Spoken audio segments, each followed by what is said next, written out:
RTC కార్మికుల సమ్మె ప్రభావం ఉమ్మడి కరీంనగర్ జిల్లాలో తీవ్రంగా కనిపిస్తోంది. జిల్లా వ్యాప్తంగా ఉన్న అన్ని డిపోల్లో ఎక్కడికక్కడ బస్సులు నిలిచిపోయాయి. నగరంలోని 1 డిపో 2 డిపోల్లో బస్సులు డిపోలకే పరిమితమయ్యాయి. హైదరాబాద్, వరంగల్, ఆదిలాబాద్, నిజామాబాద్, మంచిర్యాల్, జగిత్యాల, సిరిసిల్ల జిల్లాలకు వెళ్లే రవాణా పూర్తిగా స్తంభించింది. దీంతో ప్రయాణికులు తీవ్ర ఇబ్బందులు పడుతున్నారు. ముఖ్యంగా హైదరాబాద్ వెళ్లేవారు ప్రైవేట్ వాహనాల్ని ఆశ్రయిస్తున్నారు. ఇక కరీంనగర్ జిల్లా కేంద్రంలో కొనసాగుతున్న ఆర్టీసీ సమ్మెపై మరింత సమాచారం మా కరెస్పాండెంట్ రాజు అందిస్తారు. ఉమ్మడి కరీంనగర్ జిల్లా వ్యాప్తంగా ఈ తెల్లవారుజాము నుంచి బస్సులు ఎక్కడికక్కడ డిపోలకే పరిమితమైనవి. ఆర్టీసీ కార్మికులు తమ న్యాయపరమైన డిమాండ్ల కోసం సమ్మెబాట అయితే పట్టారు. వారు కోరుతున్న 32 డిమాండ్లలో ఏ ఒక్క డిమాండ్ కూడా ప్రభుత్వం తీర్చలేదంటూ కూడా వారు ఆక్షేపిస్తున్నారు. ప్రస్తుతం సమ్మె చేస్తున్న కొంతమంది కార్మిక నాయకులు మనతో ఉన్నారు. వారిని అడిగి వారి సమ్మె గురించి మరిన్ని వివరాలు తెలుసుకుందాం. సార్ చెప్పండి, ఈ సమ్మె గురించి ఎందుకు వెళ్లాల్సి వచ్చింది, ఎందుకు సమ్మె చేస్తున్నారు? గతంలో మేము మూడు నెలల కింద 4 నెలల కింద సమ్మె నోటీస్ ఇచ్చి సమ్మెలకు వెళ్తామని చెప్తే ఆ రోజు పాకిస్తాన్ ఇండియా యుద్ధం ఉండడం వల్ల ఆ రోజు కోదండరామ్ గారు మరి మిగతా 2-3 ఎమ్మెల్యేలను కలిసి ఒక కమిటీ వేసి మేము గత 1 మంత్ 2 మంత్లో సమస్య కోనమనేని సాంబశివరావు గారు అనుకుంటా వారితో కమిటీ వేసి 1 మంత్లో మేము సాల్వ్ చేస్తామని చెప్పి ఆ రోజు చెప్పడం జరిగింది. ఆ రోజు నుంచి కనీసం మీకు 4 నెలలు మేము ఎదురు చూసినాం ఈ సమస్యలు ఏమన్నా పరిష్కారం అయితే అనేది. కానీ ఎలాంటి పరిష్కారం లేకుండా ఇంకా పని ఒత్తిడి పెంచి పనిభారం పెంచి ఆర్టీసీ కార్మికుల మీద చాలా ఇబ్బందులకు గురి చేయడం జరుగుతుంది. దానిలో భాగంగా మేము 15 రోజుల కింద నోటీస్ ఇచ్చి 13వ డేట్ నాడు మేము 22వ డేట్ నాడు సమ్మెకి వెళ్ళిపోతా ఉన్నాం. మా సమస్యలు పరిష్కరించకుండా అని చెప్పడం జరిగింది. ఇప్పటి వరకు 9 రోజులు కాలయాపన చేసి నిన్న 21వ డేట్ నాడు ఈవినింగ్ సాయంత్రం చర్చలు కంటితుడుపుగా పిలవడం జరిగింది. అక్కడ చర్చల పురోగతి ఏం లేదు. మళ్ళీ 4 వారాల టైం అడుగుతారు. మేము 4 నెలల టైం ఇస్తేనే మాకు ఎలాంటి పురోగతి లేదు. 4 వారాలు టైం ఇస్తే చర్చలు పరిష్కారం అవుతాయని ఎలా అనుకుంటాం? ఒకటి. రెండవది, మరి ఈరోజు ప్రభుత్వంలో విలీనం అనేది ఈరోజు కాదు. కేసీఆర్ గారు ఉన్నప్పుడే ఆ రోజు మొత్తం రాజముద్ర గవర్నమెంట్ ఆమోద ముద్ర పడ్డది, గెజిట్ పాస్ అయింది, క్యాబినెట్లో కూడా ఆమోదం తెలిపారు. దాన్ని ఒక ఓన్లీ అపాయింటెడ్ డేట్ ఇవ్వలేదు.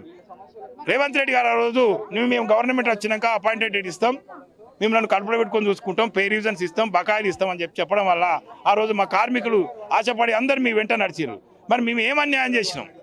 కాబట్టి ఆ రోజు మీరన్నదే ఈరోజు అమలు చేయమంటాను. దాన్ని మేనిఫెస్టోలో కూడా పెట్టారు. ఆ మేనిఫెస్టోలో పెట్టిందని అమలు చేయమంటాను తప్ప మేము అదనంగా ఏం కోరికలు అడుగుతలేము. కాబట్టి ఇప్పుడు యూనియన్ సరే సమస్యలు కొన్ని అలా ఆర్థిక పరమైనవి ఉన్నాయి. అసలు యూనియన్ ఇస్తే ఏం ఆర్థిక ఇబ్బందులు? యూనియన్తో అయితే ఆర్థిక ఇబ్బందులు లేవు కదా. అంటే కావాలనే కదా చేస్తున్నారు. ఏంటంటే యూనియన్ ఉంటే అడుగుతారు. మనం ఇష్టారాజ్యంగా చేసేటువంటి ప్రైవేటీకరణను కానీ ప్రైవేట్ బస్సులను కానీ అడ్డుకోకుండా చేసేటువంటి ప్రయత్నం గవర్నమెంట్ కానీ మేనేజ్మెంట్ కుటిల బుద్ధితోటి చేస్తున్నటువంటిది. మా అందరినీ సమ్మెలకు వాళ్ళని ఎడుతుంది తప్ప మీకు సమ్మె చేయాలనే ఉద్దేశం ఇలాంటి ఉద్దేశం లేదు. కాబట్టి సోదరులందరూ ధైర్యంగా మొక్కవని ధైర్యంతో అందరూ సమ్మెలో పాల్గొని మన సమస్యలను మనమే పరిష్కరించుకొని ధైర్యంగా ఉండాలని చెప్పి తెలియజేస్తా ఉన్నాం. ఇక్కడ మరికొంతమంది మహిళా కండక్టర్లు కూడా ఉన్నారు. వారిని అడిగి వారి సమ్మె గురించి తెలుసుకుందాం. మేడం చెప్పండి, సమ్మెకు కారణాలు ఏంటి? అసలు మీ ప్రధాన డిమాండ్లు, కండక్టర్ల తరఫు నుంచి మీ ప్రధాన డిమాండ్లు ఏంటి? నమస్కారం అండి. మాకు కొంత కోరికలు ఏమి లేవండి. మీరు మేనిఫెస్టోలో అధికారంలోకి వచ్చినాక మీరు నెరవేరుస్తాన్న మేనిఫెస్టోలో పెట్టిన వాటిని మాత్రమే మేము అడుగుతున్నాము. ప్రధానమైన డిమాండ్ ఏంటంటే మమ్మల్ని ప్రభుత్వంలో విలీనం చేయాలి. ఇంకొకటి ఏంటంటే పీఆర్సీ ఇవ్వాలి, యూనియన్లను పునరుద్ధరించాలి. పీఆర్సీ మాకు అసలు 8 సంవత్సరాల నుంచి అసలు జీతాలు పెరగడం లేదు. ఇంట్లో చాలా ఆర్థిక ఇబ్బందులు ఎదురవుతున్నాయి.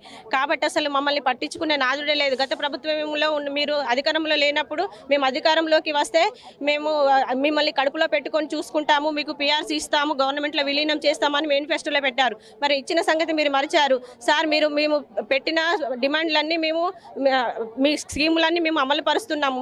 మీరు ఆదేశించిన మహాలక్ష్మి స్కీము 48 గంటల్లోనే మేము ఎంతో అద్భుతంగా మేము చేశాము. కానీ మీరు మమ్మల్ని గుర్తించడం లేదు. ఇప్పటికైనా మమ్మల్ని గుర్తించి ప్రభుత్వంలో విలీనం చేయండి, పీఆర్సీలు ఇవ్వండి. మేము చాలా ఇబ్బందుల్లో ఉన్నాము. మేము గవర్నమెంట్కి వ్యతిరేకమేమీ కాదు. మీరు పెట్టిన డిమాండ్లను మాత్రమే మేము నెరవేర్చమని కోరుతున్నాము. మాకు అధిక పనిభారంతో చాలా ఇబ్బందులకు గురి అవుతున్నాము.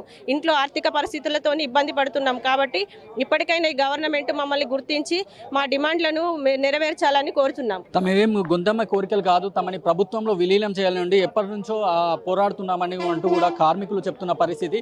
ప్రస్తుతం కరీంనగర్లో అయితే ఉమ్మడి కరీంనగర్ జిల్లా వ్యాప్తంగా అయితే డిపోలలో ఎక్కడికక్కడ బస్సులు అయితే నిలిచిపోయాయి.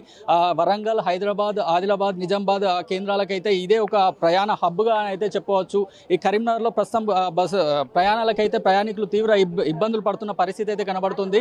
చాలా మంది ప్రయాణికులు ప్రైవేట్ వాహనాలను అయితే ఆశ్రయిస్తున్నారు. ఇది ఇక్కడ ఆర్టీసీ సమ్మెత సందర్భంగా పరిస్థితి.